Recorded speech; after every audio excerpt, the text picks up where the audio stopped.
منهما رجالا كثيرا ونساء واتقوا الله الذي تساءلون به والأرحام إن الله كان عليكم رقيبا يا أيها الذين آمنوا اتقوا الله وقولوا قولا سديدا يصلح لكم أعمالكم ويغفر لكم ذنوبكم ومن يطع الله ورسوله فقد فاز فوزا عظيما أما بعد فإن أصدق الحديث كتاب الله تعالى وخير الهدي هدي محمد صلى الله عليه وسلم وشر الأمور محدثاتها فإن كل محدثة بدعة وكل بدعة ضلالة وكل ضلالة في النار أعاذني الله وإياكم من عذاب النار. Hadirin kaum muslimin dan muslimat, jamaah pengajian yang dimuliakan dan dirahmati oleh Allah Subhanahu wa taala.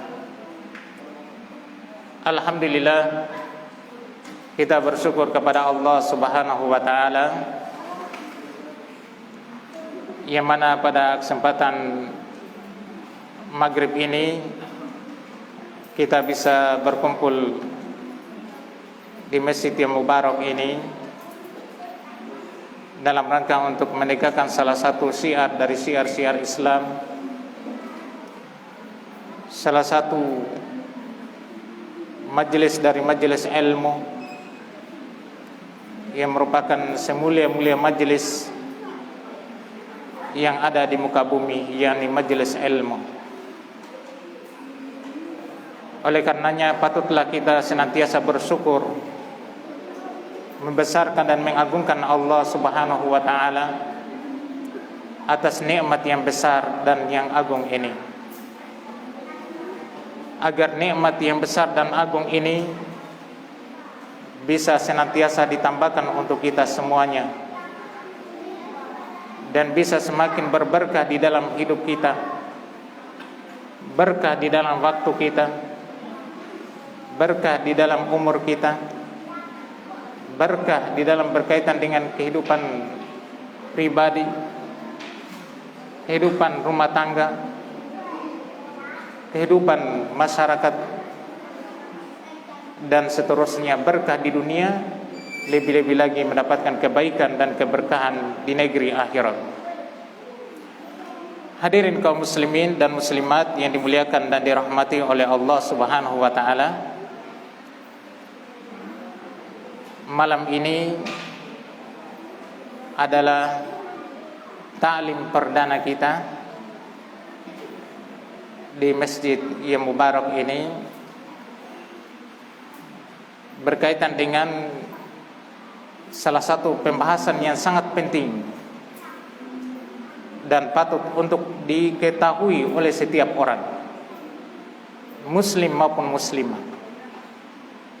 yang patut untuk mengetahui ilmu ini agar dia bisa terbimbing dan terarah di atas jalan agama Allah Subhanahu wa taala.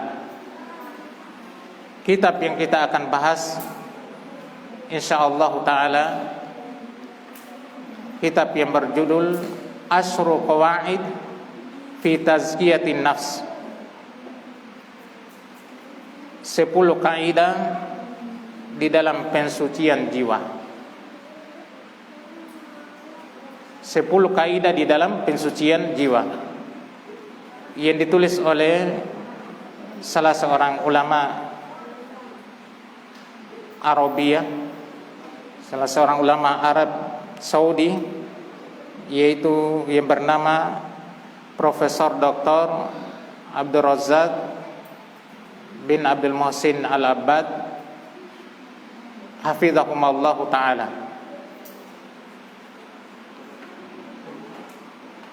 Judul kitab beliau adalah Asyru, 10 Qawaid, kaidah. Qawaid itu jama dari qaidatun. Qaidatun, satu kaidah. Kalau qawaid, kaidah. Oleh karena itu dia lebih dari satu, itu 10 kaidah. 10 kaidah berkaitan dengan tazkiyatun nafs. Kaidah itu adalah sebagaimana disebutkan oleh Syekh Shalih bin Fauzan Al-Fauzan hafizahullah taala di dalam syarah kitab Al-Qawaidul Arba'u. Al-Qawaidul Arba'u, 4 kaidah penting. Ini asul qawaid, 10 kaidah. Sekarang kaidah itu kata Syekh Shalih bin Fauzan Al-Fauzan hafizahullah, al-aslu alladhi yatafarra'u minhu masailu katsiratin. Kaidah itu adalah dasar atau fondasi yang mana permasalahan-permasalahan yang banyak itu bercabang darinya, terbangun darinya. Jadi itu kaidah. Kaidah itu adalah dasar dia. Yang mana dari dasar ini, fondasi ini akan bercabang banyak perkara di atasnya. Banyak perkara di atasnya. Ini asal mana dari kaidah. Jadi di sini akan membahas tentang 10 kaidah, 10 dasar-dasar pokok yang mana dari dasar-dasar ini pula akan terbangun berbagai macam permasalahan penting terkait dengan tazkiyatun nafs, terkait dengan pensucian jiwa. Jiwa setiap hamba itu perlu untuk dibersihkan dan disucikan, perlu untuk ditumbuh kembangkan. Perlu untuk ditumbuh kembangkan. Dan pensuciannya, penumbuh kembangkannya, kemudian meninggikannya, itu akan dibahas di dalam kaidah-kaidah ini. Di dalam kitab beliau ini, beliau memulai tulisannya dengan Bismillahirrahmanirrahim, dengan menyebut nama Allah yang maha pengasih lagi maha penyayang. Maksud dari memulai tulisan dengan Bismillahirrahmanirrahim itu dalam rangka untuk meminta pertolongan kepada Allah Subhanahu wa ta'ala. Oleh karena itu di dalam kitab-kitab, bahkan itu kitab Al-Quran, demikian pula sunnah Rasul alaihi wassalam, dan ini merupakan hal yang dicontohi oleh para ulama tatkala mereka menulis suatu risalah, menulis suatu buku, menulis suatu karangan, maka mereka memulai dengan Bismillahirrahmanirrahim, yang mana di dalam kandungan makna Bismillahirrahmanirrahim itu terkandung padanya al-isti'anah, permintaan pertolongan semata-mata kepada Allah Subhanahu wa ta'ala. Tatkala seseorang memulai dengan Bismillahirrahmanirrahim, yang menunjukkan di situ penyandaran diri semata-mata kepada Allah Subhanahu wa ta'ala, agar dia ditolong oleh Allah Subhanahu wa ta'ala di dalam melakukan amalan itu, di dalam melakukan pekerjaan itu. Dan demikian keberadaan seorang muslim. Setiap kali mau melakukan hal-hal yang bermanfaat, hal-hal yang bisa mendatangkan kebaikan untuk dunia dan akhiratnya, maka dibalik atau tatkala dia mengerahkan kemampuan dan semangatnya untuk meraih kemanfaatan itu, maka tidak boleh baginya untuk lepas dari isti'anah kepada Allah Subhanahu wa ta'ala, meminta pertolongan kepada Allah Subhanahu wa ta'ala. Karena tidak ada seorang hamba pun yang mampu untuk menegakkan suatu amalan, baik itu berkaitan dengan dunia maupun akhiratnya, kecuali semata-mata pertolongan dari Allah Azza wa Jalla. Oleh karenanya Nabi kita Muhammad alaihi salatu wassalam bersabda di dalam hadis yang diriwayatkan oleh Imam Muslim dari sahabat Abu Hurairah radhiyallahu taala anhu, kata Nabi alaihi salatu wassalam, ihris ala ma yanfa'uka wasta'in billahi wala ta'jaz. Kata Nabi alaihi salatu wassalam, ihris, bersemangat, bersungguh-sungguh terhadap apa saja yang bisa mendatangkan kemanfaatan untuk dirimu. Wasta'in billahi, dan memintalah pertolongan semata-mata kepada Allah Subhanahu wa taala, wala ta'jaz, dan jangan engkau merasa lemah. Di dalam hadis ini itu memberikan ilmu kepada kita terkait dengan mau mewujudkan suatu kemanfaatan, maka dibalik semangat, kesungguhan, mujahadah itu harus disertai dengan isti'anah kepada Allah Subhanahu wa taala, meminta pertolongan kepada Allah Subhanahu wa taala, tidak semata-mata menyandarkan terhadap kekuatannya, kemampuannya, keuletannya dan lain sebagainya, tapi dia menyandarkan akan berhasilnya segala upaya dan usahanya itu semata-mata kepada Allah. Dia minta pertolongan kepada Allah. Oleh karena itu banyak disyariatkannya la haula wala quwata illa billah, tidak ada daya dan upaya kecuali hanya milik Allah Subhanahu wa taala. Ini semua arah pembahasan berkaitan dengan isti'anah. Di sini bismillahirrahmanirrahim. Bismillahirrahmanirrahim itu merupakan suatu kalimat yang senantiasa mengawali buku-buku karangan para ulama. Buku-buku karangan para ulama. Karena di dalamnya terdapat isti'anah, permintaan pertolongan semata-mata kepada Allah Subhanahu wa taala agar dia dibimbing dan dituntun di dalam menyelesaikan pekerjaan itu, di dalam menyelesaikan karangannya, dalam menyelesaikan tulisannya. Demikian pula dengan memulai bismillahirrahmanirrahim itu menunjukkan permintaan keberkahan semata-mata kepada Allah Subhanahu wa taala terhadap apa yang mau ditulis, terhadap apa yang mau dikerja. Tabarrukan, permohonan berkah semata-mata kepada Allah Azza wa Jalla. Itu rahasia terkait dengan dimulainya sesuatu dengan bismillahirrahmanirrahim. Dimulainya sesuatu dengan bismillahirrahmanirrahim. Al-Quran dimulai dengan bismillahirrahmanirrahim. Kemudian Nabi alaihissalam ketika menulis surat untuk Raja Herakl, Raja Rum, maka beliau memulai bismillahirrahmanirrahim pula. Bismillahirrahmanirrahim. Min Muhammad bin Abdillah Rasulillah ila Herakl azimur Rum. Nabi alaihissalam menulis surat ini dengan apa? Dengan memulai bismillahirrahmanirrahim. Bismillahirrahmanirrahim dari Muhammad anaknya Abdullah Rasul Allah kepada Raja Herakl, yaitu Raja Rum. Ini secara singkat berkaitan dengan bismillahirrahmanirrahim. Kemudian selanjutnya kita lihat muqaddimah dari beliau. Muqaddimatun, yakni pendahuluan. Dari pendahuluan ini itu akan memberikan gambaran isi dari suatu kitab. Itu fungsinya pendahuluan. Jadi kalau kita mau mengetahui gambaran global, gambaran secara umum dari suatu kalimat atau dari suatu buku, maka baca pendahuluannya. Baca pendahuluannya.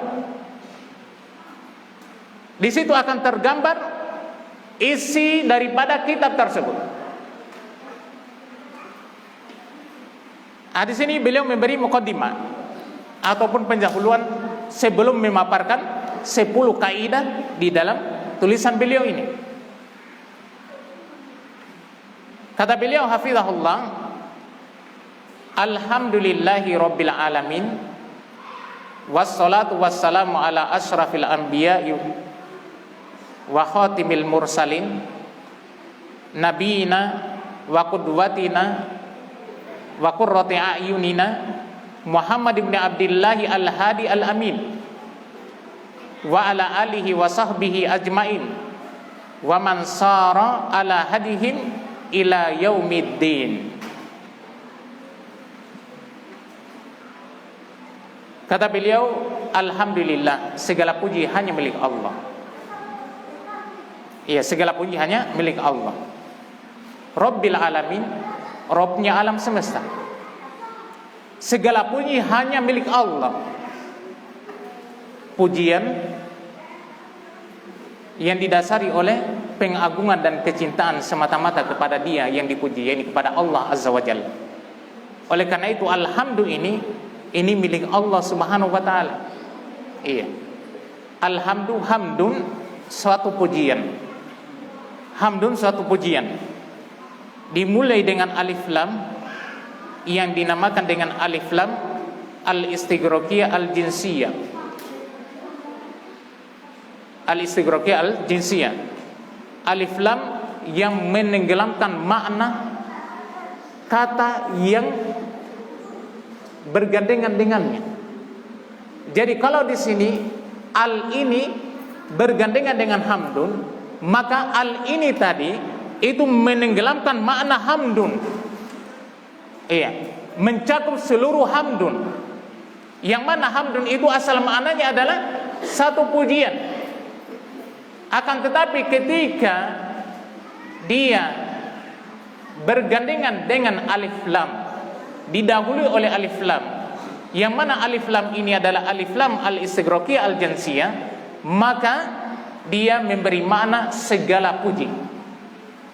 Iya, segala puji. Oleh karena itu tidak ada yang menerjemahkan alhamdulillah satu pujian. Padahal itu hamdun itu satu pujian maknanya. Dia isim mufrad. Iya. Kata tunggal. Tapi oleh karena ada alif lam di situ, ini alif lam ini alif lam sumuliyah yang memberi makna mencakup seluruh yang namanya pujian. Hanya milik Allah. Pujiannya adalah pujian yang didasari oleh rasa cinta dan pengagungan kepada Dia yang dipuji. Pujian itu tidak ada rasa cinta dan pengagungan kepada yang dipuji, itu tidak dinamakan dengan hamdun. Tapi dia hanya dinamakan dengan al-madhu. Al-madhu. Tapi kalau pujian yang didasari oleh rasa cinta dan pengagungan, itulah namanya hamd. Dan ini pujian kepada Allah oleh Allah Subhanahu wa taala. Allah bermakna Dzul Uluhiyah. Allah maknanya adalah yang berhak untuk diibadahi. Itu makna Allah. Jadi maknanya Allah itu adalah yang berhak untuk diibadahi.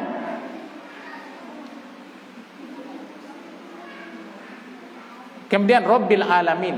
Rabb, iya. Ini Rabb biasa diterjemahkan dengan Tuhan. Yang makna rinciannya dia berkaitan dengan perbuatan-perbuatan Allah Subhanahu wa taala. Yang Maha mencipta, yang menghidupkan, yang mematikan, yang memberi rezeki, yang menguasai, yang mengatur alam dan seterusnya dari perbuatan-perbuatan Allah. Itu masuk di dalam kandungan Ar-Rabb. Rabbil Alamin, Rabbnya seluruh alam. Berarti ini pujian. Jadi beliau memulai dengan pujian kepada Allah Subhanahu wa taala. Kemudian selanjutnya wassalatu, salawat, wasallam dan keselamatan ala asyrafil anbiya, atas nabi yang paling mulia. Khatimil mursalin, penutup para rasul.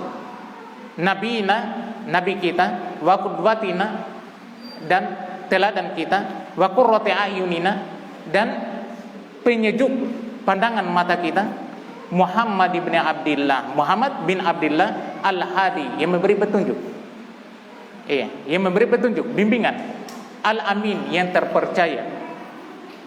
Wa ala alihi, dan atas keluarga beliau, wa sahbihi, dan sahabat beliau, ajmain, seluruhnya. Wa man sara ala hadihim, dan siapa saja yang berjalan di atas petunjuk mereka, yang di atas petunjuk Nabi Muhammad SAW, petunjuk keluarga beliau, kemudian sahabat beliau, siapa saja yang berada di atas jalan mereka, ala hadihim ila yaumiddin, sampai hari kebangkitan. Ini pendahuluan memuji Allah Subhanahu wa taala, sekaligus memberi salam dan salawat kepada Nabi kita Muhammad SAW, keluarga beliau, sahabat beliau, dan siapa saja yang komitmen berada di atas agama Nabi Muhammad SAW sampai hari kebangkitan, hari kiamat. Amma ba'du, kemudian kata beliau, adapun selanjutnya. Adapun selanjutnya,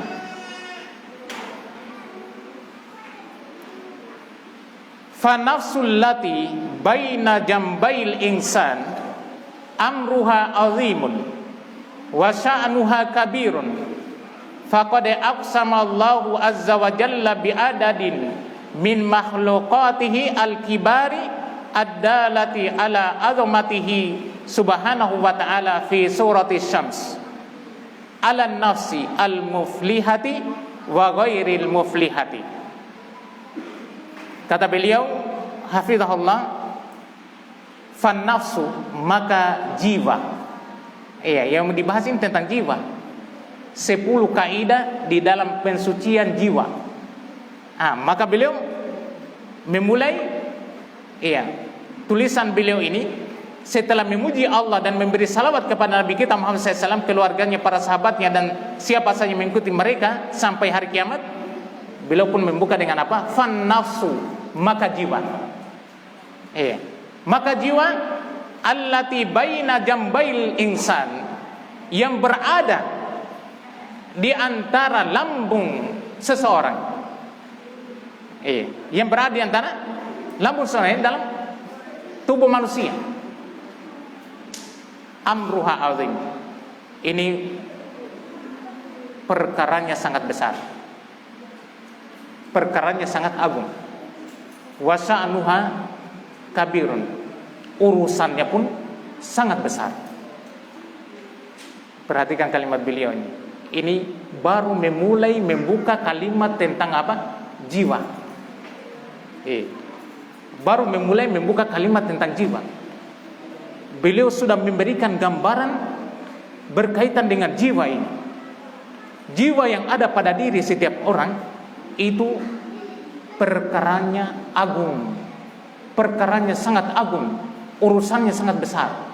Jadi bukan perkara kecil, bukan urusan kecil, bukan urusan yang mau dienteng-entengkan, bukan urusan sepele, tapi dia perkara yang sangat luar biasa. Ini memberi makna kepada kita bahwasanya perlu perhatian. Perlu perhatian penuh berkaitan dengan jiwa kita. Bukan hanya sekedar mengikuti alur godaan-godaan, bisikan-bisikan dari jiwa itu. Apa yang diinginkan oleh jiwa, maka itu dia yang dia ambil. Dia ambil pedomannya, dia ambil petunjuknya. Tidak. Urusan jiwa urusan besar. Perkara jiwa perkara agung yang tidak boleh diremehkan oleh setiap orang. Kemudian beliau memberikan gambaran akan besarnya urusan jiwa ini, perkara jiwa ini. Beliau ambil lagi berkaitan dengan sumpah Allah Subhanahu wa taala berkaitan dengan jiwa. Sumpah Allah Subhanahu wa taala berkaitan dengan jiwa. Allah Subhanahu wa taala berfirman, atau sebelumnya, faqad aqsama Allahu azza wa jalla, dan sungguh Allah azza wa jalla telah bersumpah. bi'adadin min makhluqatihil kibar, dengan sejumlah makhluk-makhluk Allah Subhanahu wa taala yang sangat agung, ad-dalati ala azamatihi, yang menunjukkan akan kebesaran dan keagungan Allah Subhanahu wa taala, fi surati syams ala nafsil muflihati wa ghairil muflihati. Allah Subhanahu wa taala bersumpah tentang jiwa ini, jiwa yang beruntung, yang berbahagia, dan jiwa yang celaka. Di dalam surah Asy-Syams, dalam surah Asy-Syams, Allah Subhanahu wa taala berfirman dalam surah Asy-Syams, wasyamsi waduhaha wal qamari idza talaha wan nahari idza jallaha wal laili idza yaghshaha was samai wama banaha wal ardi wama tahaha wa nafsi wama sawwaha fa alhamaha fujuraha wa taqwaha qad aflaha man zakkaha wa qad khaba man dassaha. Ini yang disumpahi ini, qad aflaha man zakkaha wa qad khaba man dassaha. Yang di atas itu sumpah, mulai dari ayat pertama sampai ayat yang ke-7, itu sumpah dari Allah Subhanahu wa taala. Allah Subhanahu wa taala menjelaskan wasyamsi waduhaha, demi matahari dan cahayanya di waktu pagi. Matahari ini makhluk yang sangat besar, makhluk yang sangat agung. Ini matahari. Matahari ini memberi manfaat yang sangat besar untuk kehidupan yang ada di alam ini, seluruh alam. Dia adalah makhluk yang sangat agung. Allah bersumpah di dalam ayat ini memulai dengan demi matahari dan cahayanya di waktu pagi. Wal qamari idza talaha, demi bulan apabila mengiringinya. Wan nahari idza jallaha, demi siang apabila telah terang. Wal laili idza yaghshaha, demi malam apabila telah menutupinya. Was samai wama banaha, demi langit dan apa yang membangunnya. Wal ardi wama tahaha, demi bumi dan apa yang menghamparinya. Wan nafsi wama sawwaha, demi jiwa dan penyempurnaannya. Fa'alhamaha fujuraha wa taqwaha, maka Allah mengilhamkan terhadap jiwa itu kefajirannya dan ketakwaannya. Kemudian selanjutnya, qad aflaha man zakkaha, sungguh telah beruntung orang-orang yang mensucikan jiwanya. Wa qad khaba man dassaha, dan sungguh telah celaka orang-orang yang mengotorinya. Ini disumpahi oleh Allah Subhanahu wa taala. Makhluk-makhluk yang disebutkan oleh Allah di atas itu makhluk yang sangat besar, yang sangat agung. Matahari, bulan, siang, malam, langit, bumi, kemudian jiwa. Kemudian jiwa. Tidaklah Allah Subhanahu wa taala menyumpahi sesuatu dengan perkara yang sangat besar, dengan perkara yang sangat agung, kecuali sesuatu itu adalah sesuatu yang sangat agung pula. Kecuali sesuatu adalah sesuatu yang paling penting untuk diperhatikan, yaitu terkait dengan jiwa yang ada pada diri setiap orang. Tidak ada seorang pun di antara kita kecuali punya jiwa. Kecuali punya jiwa. Maka perhatikanlah, Allah mengilhamkan terhadap jiwa ini kefajiran, dan juga Allah ilhamkan ketakwaan. Sekarang Allah jelaskan, qad aflaha man zakkaha, sungguh telah beruntung orang-orang yang mensucikan jiwanya. Ini tazkiyatun nafs. Tazkiyatun nafs, pensucian jiwa. Sungguh telah beruntung orang-orang yang mensucikan jiwanya. Wa qad khaba man dassaha, sungguh telah celaka orang-orang yang mengotori jiwanya. Ini saja sudah luar biasa. Ini penggambaran kepada kita berkaitan dengan apa? Jiwa. Kemudian Asy-Syaikh Hafizahullah Ta'ala menjelaskan makna qad aflaha man zakkaha dan makna qad khaba man dassaha. Kata beliau, qauluhu azza wa jalla zakkaha, sungguh telah beruntung orang-orang yang mensucikan jiwanya. Zakkaha, aslu zakah itu dari kata zakat ya, zakah. Asal zakat maknanya, iya maknanya zakat. Zakkaha. Sekarang apa yang diinginkan dengan ayat qad aflaha man zakkaha? Sungguh telah beruntung orang-orang yang mensucikan jiwanya. Anna man sa'a fi tazkiyati nafsihi, sesungguhnya siapa saja yang berupaya untuk mensucikan jiwanya, wa islahiha, dan untuk memperbaiki jiwanya, wa sumuwiha, dan untuk meninggikan, menumbuh kembangkan jiwanya, bil istiksari minat ta'ati wal khairat. Caranya adalah dengan memperbanyak amalan-amalan ketaatan dan kebaikan-kebaikan.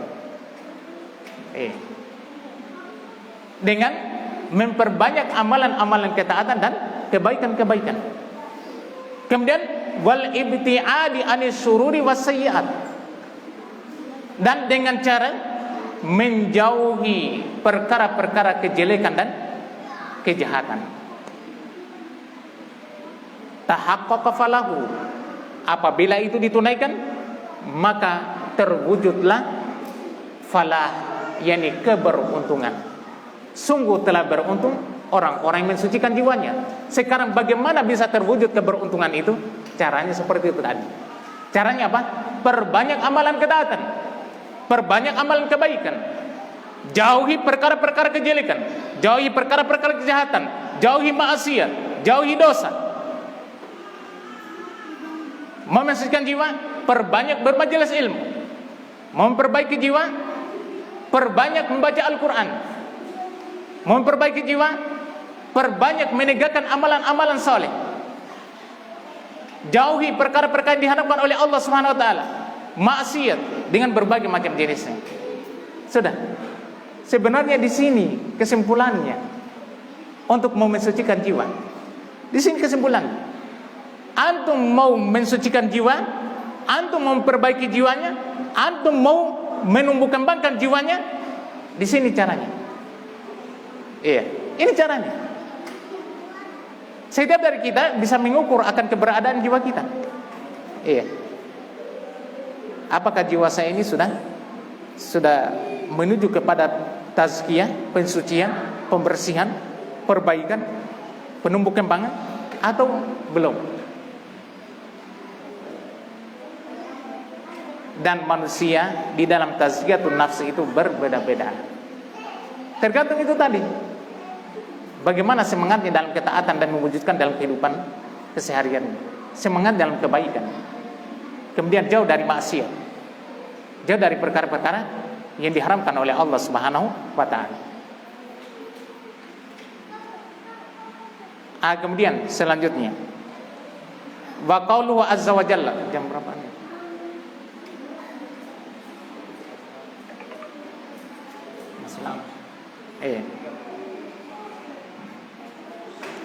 Wa qaluhu jalla wa ala wa qad khaba man dassaha, aslu tadsiyati huwal ikhfa'u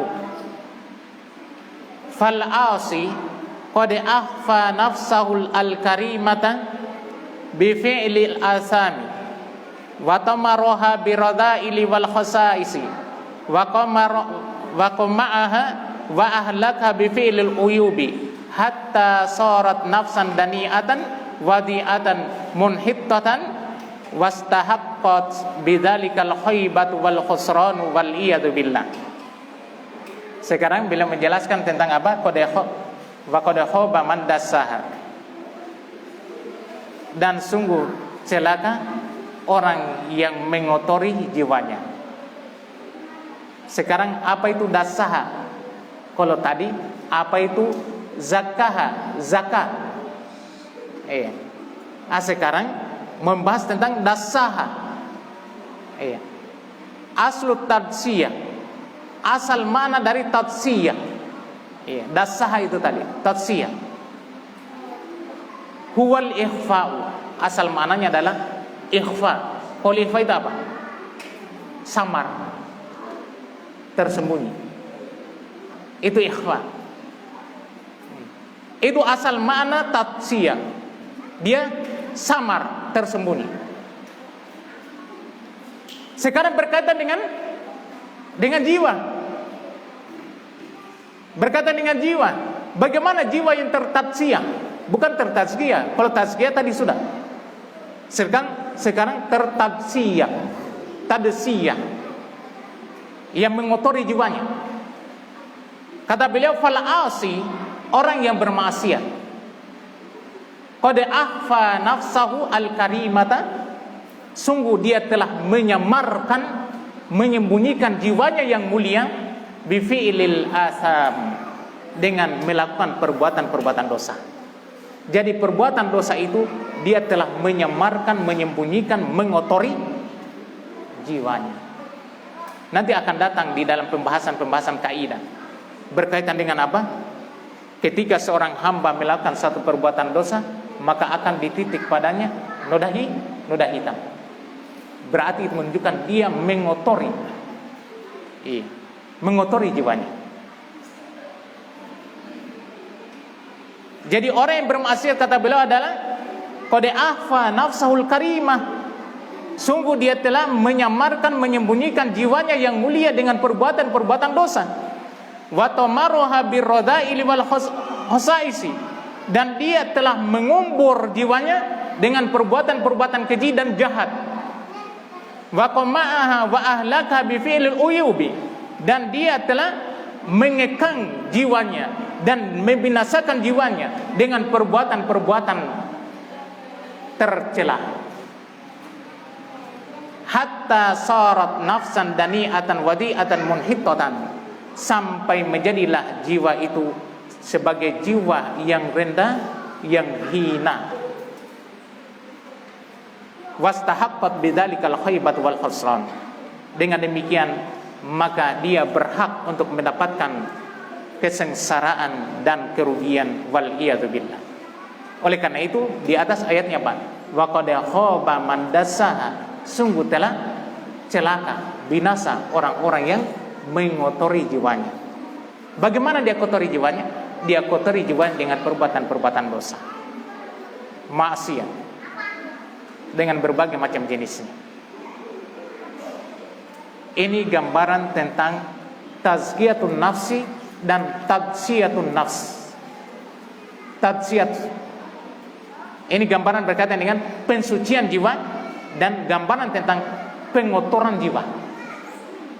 Bagaimana membersihkan jiwa, mensucikan jiwa, dan bagaimana berkaitan dengan mengotori jiwa itu. Ini sudah beliau berikan gambaran. Lalu beliau mengatakan, fan nufusus syarifatu la tarda minal asyai illa bi'a'laha wa afdaliha wa ahmadiha aqibatan. Wan nufusu dani'atu tahumu hawla dana'ati wa taqa'u alaiha kama yaqa'ul dhubabu alal aqdari. Selanjutnya beliau menjelaskan, maka jiwa yang mulia tidak akan ridho dari perkara-perkara kecuali yang paling tingginya, yang paling utamanya, dan yang paling terpujinya akibat dari sesuatu itu. Ini kalau jiwa yang mulia. Jiwa yang mulia itu dia tidak ridho kepada apa? Kepada hal-hal kecuali yang paling tertingginya. Jiwa yang mulia itu menginginkan surga. Jiwa yang mulia itu menginginkan kemuliaan. Jiwa yang mulia itu menginginkan sesuatu yang terpuji di sisi Allah Subhanahu wa ta'ala. Ini yang diinginkan oleh jiwa yang mulia. Wa nufusu daniyah, dan jiwa yang rendah, yang hina, tahumu haulad danaati, dia mengintari di sekitar perkara-perkara yang hina. Ini jiwa yang hina. Dia mengintari, mengelilingi perkara-perkara yang hina pula. Wa taqau 'alaiha, dan dia hinggap pada perkara-perkara yang hina itu, kama yaqau dzubabu 'alal aqdari, sebagaimana hinggapnya lalat pada sampah-sampah dan kotoran. Lihat lalat, di mana dia hinggap? Di mana dia berkumpul? Di tempat yang kotor. Sampah, kotoran manusia, kotoran hewan dan sebagainya. Di situ dia hinggap. Iya. Maka jiwa yang hina, dia hanya mengingkari pada perkara-perkara yang hina pula. Dosa, maksiat dan lain sebagainya, itu kehinaan.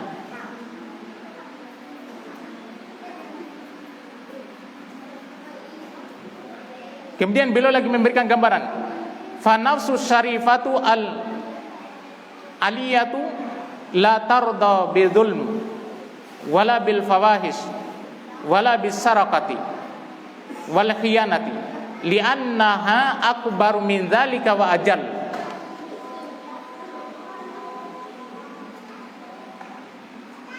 Wa nafsul mahimatu al haqiratul hasisatu bididdi min dzalika fa kullu nafsin tamilu ila ma yunasibuha wa yushakiluha. Iya, kita selesaikan dulu artikan ini. Kata beliau, maka jiwa yang mulia, yang tinggi, dia tidak ridho terhadap kedoliman, dia tidak ridho terhadap kekejian, dia tidak ridho terhadap perbuatan mencuri, dia tidak ridho terhadap perbuatan khianat. Ini jiwa yang mulia. Karena sesungguhnya jiwa yang mulia itu akbar min dzalika, dia lebih besar dari perkara itu, wa ajal, dan lebih mulia dari perkara itu. Ini jiwa yang mulia. Kemudian wa nafsul mahimatu al haqiratu, jiwa yang hina, yang rendah, yang buruk, bididdi min dzalika, dia kebalikan dari hal tersebut. Artinya apa? Jiwa yang hina, yang rendah, yang buruk, senangnya berbuat zalim, senangnya berbuat keji, senangnya mencuri, senangnya khianat. Iya. Ini jiwa yang rendah, yang hina. Fakullu nafsin, maka setiap jiwa, tamilu, dia condong. Iya. Setiap jiwa itu condong kepada apa yang bersesuaian dengannya. Iya. Yang bersesuaian dengannya, sesuai dengan keberadaan jiwanya. Kalau jiwanya itu senangnya maksiat dan lain sebagainya, dia akan condong ke sana. Kalau jiwanya itu senangnya bermajelis ilmu, senangnya belajar, senangnya membaca Al-Quran, dia akan condong ke situ. Itu keberadaan jiwa kita. Setiap dari kita akan bisa memberikan gambaran diri sendiri tentang jiwa yang ada dalam diri kita. Kemana arah jiwa saya? Ini termasuk ilmu besar di dalam perkara tazkiyatun nafs. Insyaallah nanti kita akan lanjutkan muqaddimah beliau ini pada pertemuan yang akan datang. Iya, baru muqaddimah. Nanti insyaallah baru kita lanjutkan pembahasan tentang kaidah-kaidah. Ya wallahu ta'ala bisawab. Jazakumullahu khairan ala husni istima'ah wa sallallahu ala Muhammadin wa ala alihi wa ashabihi wa sallama tasliman katsiran. Subhanakallahumma wa bihamdik, asyhadu an la ilaha illa anta, astaghfiruka wa atubu ilaik. Wassalamualaikum warahmatullahi wabarakatuh.